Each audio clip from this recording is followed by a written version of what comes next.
Hey everyone, welcome back to 10 Minutes Daily Cafe Chat. It's November 11th, and I'm Emily, sipping on a warm cinnamon latte.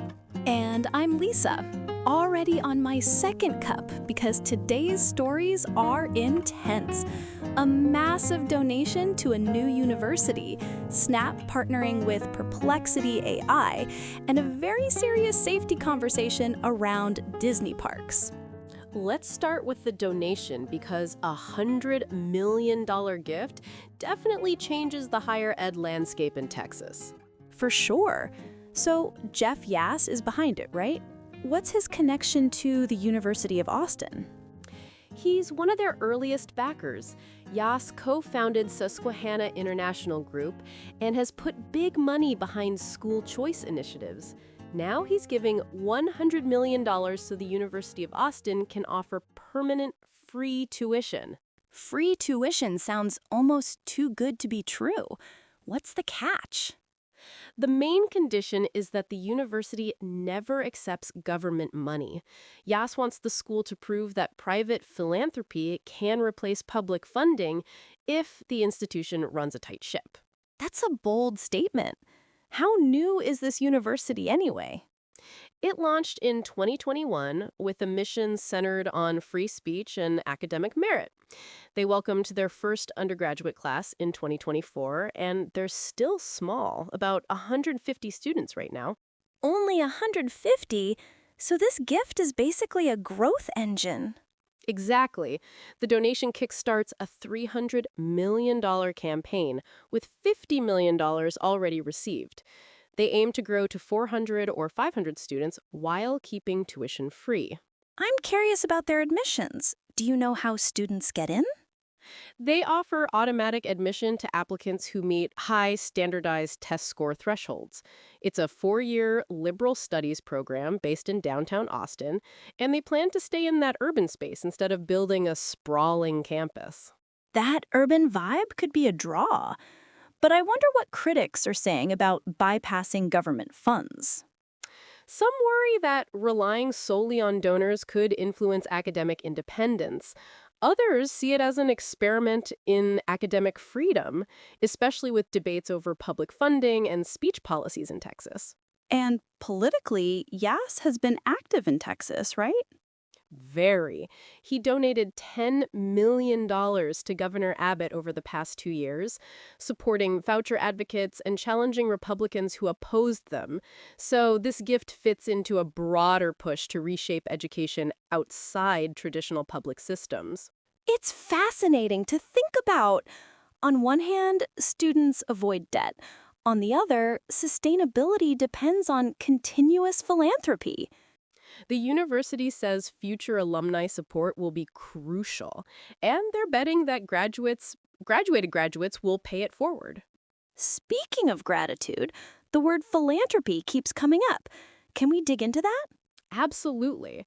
Philanthropy refers to generously donating money, time, or resources to promote the welfare of others. Yass is using philanthropy to fund education aligned with his values. Got it. Philanthropy is more than just writing a check. It's about shaping impact. Exactly. Ready to pivot to the tech world? Let's do it. Snap's partnership with Perplexity AI made their stock jump 25% after hours. That's huge. It is. Perplexity will pay Snap $400 million over 1 year, a mix of cash and equity, to integrate its AI answer engine directly into Snapchat's chat interface starting in early 2026. So Snapchatters will be able to ask questions and get verified answers without leaving the app? Exactly. Think of it as a more conversational search experience inside the chat. Perplexity pulls from verifiable sources, so users can explore topics without opening a browser. How does this mesh with Snapchat's existing My AI chatbot? My AI will stick around for casual chat, while Perplexity brings a fact-focused, answer-driven layer. Messages sent to Perplexity can still enhance personalization across Snapchat, so they're continuing to learn from user interactions. And Perplexity CEO Aravind Srinivas said their mission is to support curiosity, right? Yes, he emphasized that millions of people discover the world through Snapchat, so meeting users where they already are makes sense. Evan Spiegel also talked about weaving AI into friendships, snaps, and conversations. Financially, what does this mean for Snap? They expect revenue from the deal to start contributing in 2026. Meanwhile, they added 34 million daily active users in Q3, reaching 477 million, and reported 10% revenue growth to $1.51 billion. They also guided fourth quarter revenue between $1.68 and $1.71 billion, right? Exactly, with a midpoint slightly above Wall Street expectations. Investors liked the combination of user growth, improved advertising demand, and the AI vision, hence the stock surge. I'm thinking about the word integration here. Can you clarify it in this context? Sure.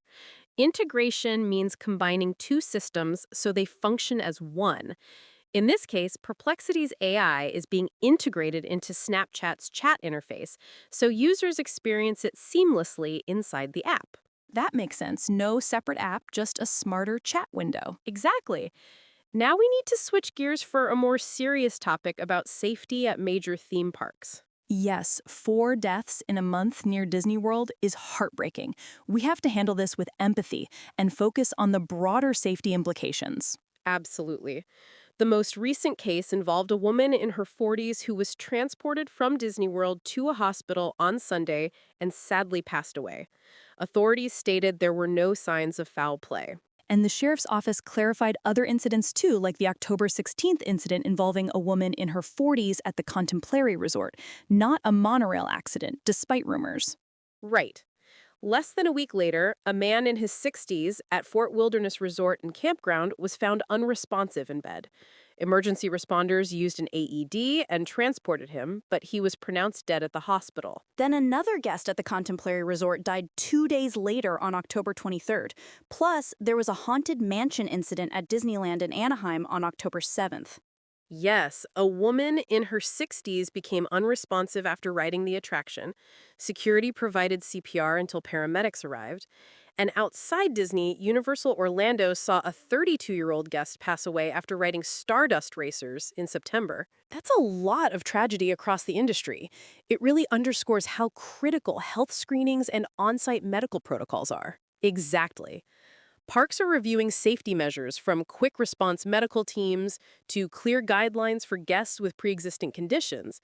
Communication is key, making sure accurate information reaches the public quickly to avoid panic or misinformation. I noticed the sheriff's office was proactive about correcting rumors online. That transparency matters for trust. It does. Disney hasn't released detailed statements, but historically, they work closely with local authorities to investigate and provide support for families. This also raises questions about visitor awareness. Do parks provide enough guidance about health risks before rides or during resort stays? That's a major conversation right now.